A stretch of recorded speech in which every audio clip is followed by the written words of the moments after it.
Assalamualaikum warahmatullahi wabarakatuh. Selamat pagi semuanya. Pada kesempatan kali ini saya akan mencoba untuk menerangkan bagaimana langkah-langkah dalam analisis pada program software SAP 2000. Di mana untuk studi kasus yang akan kita rencanakan, yaitu kita akan merencanakan sebuah struktur bangunan warehouse, di mana struktur warehouse merupakan sebuah tempat penyimpangan barang. Kemudian nanti bahan dasar yang akan kita gunakan adalah material berbahan dasar baja. Ini merupakan case yang akan nanti kita akan kerjakan, di mana untuk panjang struktur bangunannya adalah 42 meter, kemudian jarak span-nya adalah 6 meter, kemudian untuk lebar strukturnya ada 16 meter, kemudian untuk tinggi strukturnya 7 meter, kemudian untuk tinggi atapnya ada 2 meter, dan untuk sudut atapnya adalah 15 derajat. Tetapi sebelum kita masuk ke dalam pemodelan dan analisis di SAP 2000, kita akan belajar dulu atau kita akan, kembali mereview apa itu SAP 2000, kemudian, bagaimana langkah-langkah yang harus kita lakukan. Jadi di sini, SAP 2000 itu merupakan sebuah program untuk perhitungan kekuatan struktur, khususnya bangunan-bangunan bertingkat tinggi dan jembatan, di mana SAP 2000 ini dikembangkan berdasarkan program SAP 1 pada tahun 75. Kemudian, dikembangkan lagi pada tahun 80 dan diganti menjadi versi PC. Kemudian pada tahun 90 dirubah lagi menjadi SAP 90, di mana semuanya dalam sistem operasi DOS. Kemudian pada tahun, 2000, SAP tersebut dirubah lagi versi menjadi SAP 2000 yang, beralih menggunakan versi Windows atau grafis. Nah, kemudian apa aja sih, Kak, atau, contoh-contoh desain yang telah dikeluarkan oleh SAP? Jadi ini merupakan sebuah contoh desain yang telah dikeluarkan oleh SAP. Yang pertama untuk struktur baja. Jadi, yang perlu kalian ketahui, SAP di sini itu tidak hanya me-running atau tidak hanya menganalisis, struktur yang berbahan dasar beton, tetapi untuk berbahan dasar baja juga bisa gitu. Contohnya adalah jembatan rangka baja, kemudian, nanti yang akan kita, coba analisis yaitu struktur warehouse. Kemudian untuk struktur beton bertulang itu sendiri, contoh yang sering familiar yaitu, struktur bangunan gedung. Itu merupakan salah satu contoh yang berbahan dasar beton bertulang, gitu ya. Nah, di sini ada juga tools pada SAP, di mana tool pada SAP itu ada toolbar dan ada window itu sendiri. Nanti kita akan mempelajari fungsi dari, toolbar-toolbar yang ada di SAP. Nah, tetapi yang perlu kita ketahui, ketika kita masuk ke dalam program SAP 2000 ada beberapa hal yang harus kita ketahui. Salah satunya adalah pemodelan langkah awal dan koordinat pada aksis.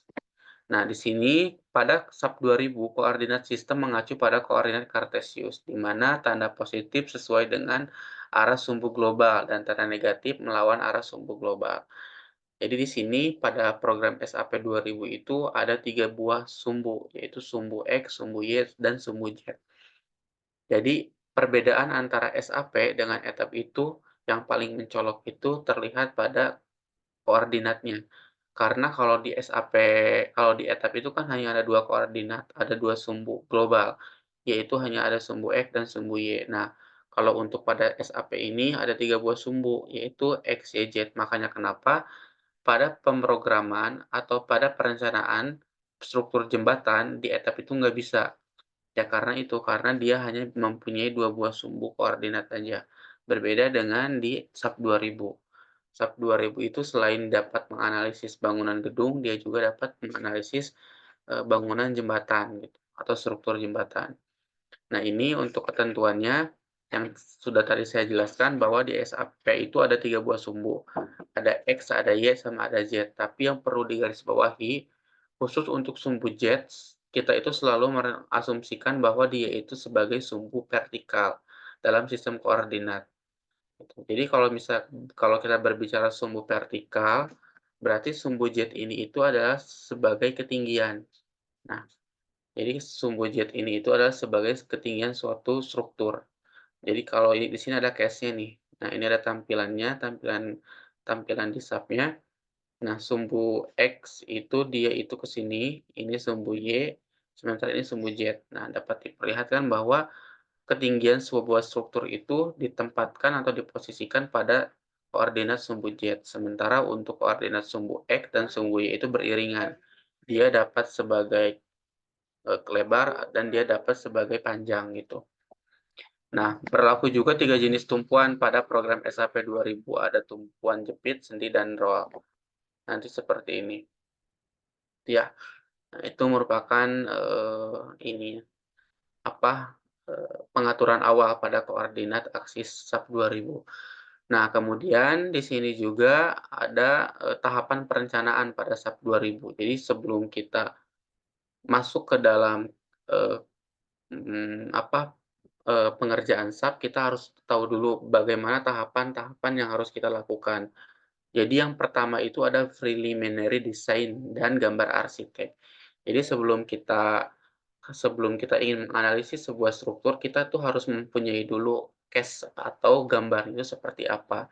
Dari mulai potongan, dari mulai tampak asli, tampak depan, tampak belakang, dan seterusnya. Itu sebagai acuan kita seorang engineer gitu. Kemudian yang kedua adalah perencanaan grid awal. Jadi grid itu adalah sebuah, dasar kita untuk, memunculkan di program SAP-nya nanti. Dia itu berbentuk garis, kolom, baris dan kolom. Kemudian yang ketiga itu adalah pembuatan material properties dan section properties. Jadi nanti dalam proses analisis suatu struktur tersebut, material apa sih yang akan kita gunakan, apakah itu baja atau apakah itu beton, maaf. Kemudian setelah itu kita masuk ke dalam tahapan modeling struktur. Seperti yang kita ketahui tahapannya itu ya dari mulai balok, perencanaan plat, kemudian perencanaan kolom. Kemudian yang kelima itu ada pendefinisian load patterns, load case, sama load combination. Jadi di sini khusus untuk pendefinisian beban-beban yang bekerja atau beban-beban yang akan ditumpuk oleh si struktur tersebut. Dari mulai beban mati, beban hidup, dan beban tambahan. Kemudian kita juga harus dalam perencanaan ini itu harus mengacu nih pada SNI atau Standar Nasional Indonesia. Karena kalau kita tidak mengacu pada SNI, nantinya itu ya akan acak-acakan gitu. Makanya kita harus tahu dulu nih, SNI yang kita gunakan itu seperti apa, kemudian ada tahap run analisis. Nah, run analisis ini adalah sebagai tahapan akhir dari pengerjaan kita. Tapi misalkan nih, ketika tahapan run analisis itu mengalami sebuah kesalahan, biasanya kan nanti suka muncul nih, misalkan ini strukturnya seperti ini, ya kan strukturnya seperti ini. Nah, ini misalkan kolom, ini balok nih.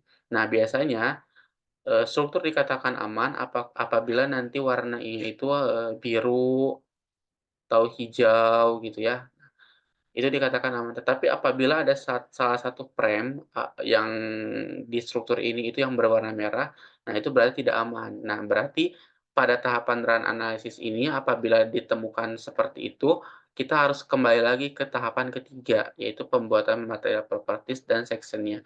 Jadi kita harus mengecek kembali apakah ada yang salah atau, bagaimana gitu yang mengakibatkan si frame tersebut mengalami kegagalan gitu ya. Nah, kita juga nanti biasanya, tahapan yang akan kita gunakan juga itu tahapan analisis gempa. Biasa itu dinamik ataupun yang statiknya gitu, ya.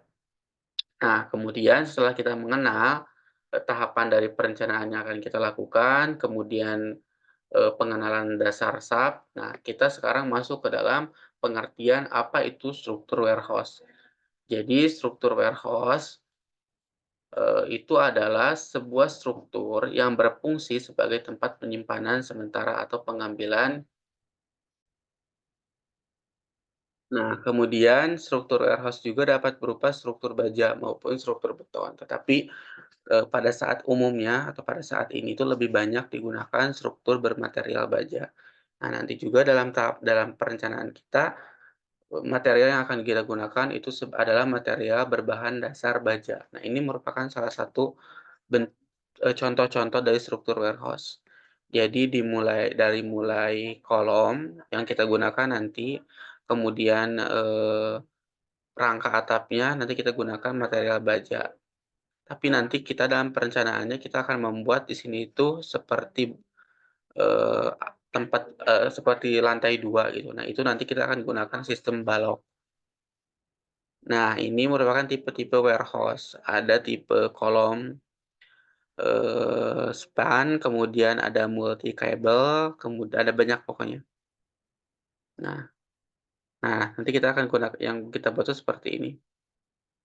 Nah, di sini ada bagian-bagian struktur warehouse. Ada rafter, yaitu balok kuda-kuda sebagai balok struktur yang ditopang oleh kolom. Kemudian ada juga purlin, ada breaking, ada segrout, dan ada regel. Nah, ini merupakan bagian-bagian dari struktur warehouse. Nah, ini rafter beam-nya ini. Itu balok kuda-kuda. Ada regel juga yang ini. Regel yaitu elemen struktur baja berupa balok-balok pengaku tiang, kolom atau pengikat yang dibutuhkan pada pekerjaan konstruksi baja. Jadi kegunaan regel ini itu sebagai pengaku tiang kolom ini. Nah, supaya dia itu lebih kokoh gitu, lebih kuat dalam nanti menahan beban yang ada di atasnya, itu ya. Nah nah ini merupakan perencanaan yang akan kita buat. Jadi nanti kita akan membuat struktur warehouse, kemudian akan ada, dak dak, lantai 2-nya nanti di sini, di sepanjang span ini kita akan buat dak. Mungkin panjang daknya itu 12 meteran atau lebih lah gitu.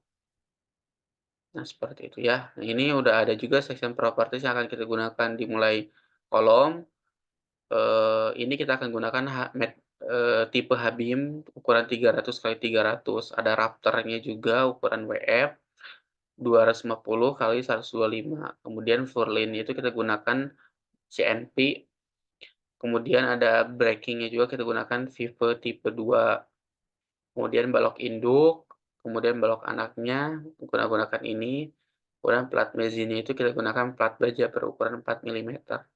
Nah, mungkin untuk part satu ini kita cukupkan sampai di sini dulu. Untuk nanti part 2-nya kita akan masuk ke dalam pemodelan di SAP 2000-nya. Untuk itu, terima kasih pada kesempatan ini. Jangan lupa subscribe dan like ya. Terima kasih. Assalamualaikum warahmatullahi wabarakatuh.